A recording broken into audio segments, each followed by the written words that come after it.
Lecture du livre de l'Exode. En ces jours-là, on annonça au roi d'Égypte que le peuple d'Israël s'était enfui. Alors Pharaon et ses serviteurs changèrent de sentiment envers ce peuple. Ils dirent: Qu'avons-nous fait en laissant partir Israël?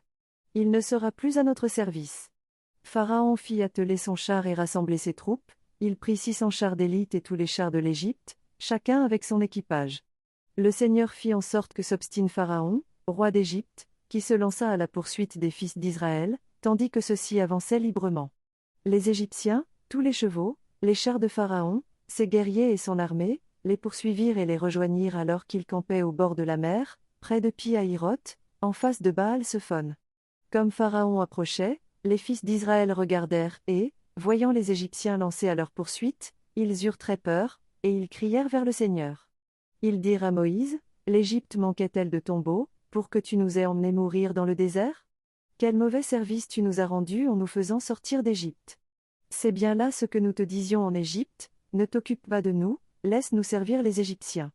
Il vaut mieux les servir que de mourir dans le désert. Moïse répondit au peuple: N'ayez pas peur. Tenez bon. Vous allez voir aujourd'hui ce que le Seigneur va faire pour vous sauver. Car, ces Égyptiens que vous voyez aujourd'hui, vous ne les verrez plus jamais. Le Seigneur combattra pour vous, et vous, vous n'aurez rien à faire. Le Seigneur dit à Moïse: Pourquoi crier vers moi? Ordonne aux fils d'Israël de se mettre en route. Toi, lève ton bâton, étends le bras sur la mer, fends-la en deux, et que les fils d'Israël entrent au milieu de la mer à pied sec. Et moi, je ferai en sorte que les Égyptiens s'obstinent. Ils y entreront derrière eux, je me glorifierai aux dépens de Pharaon et de toute son armée, de ses chars et de ses guerriers. Les Égyptiens sauront que je suis le Seigneur, quand je me serai glorifié aux dépens de Pharaon, de ses chars et de ses guerriers. Parole du Seigneur.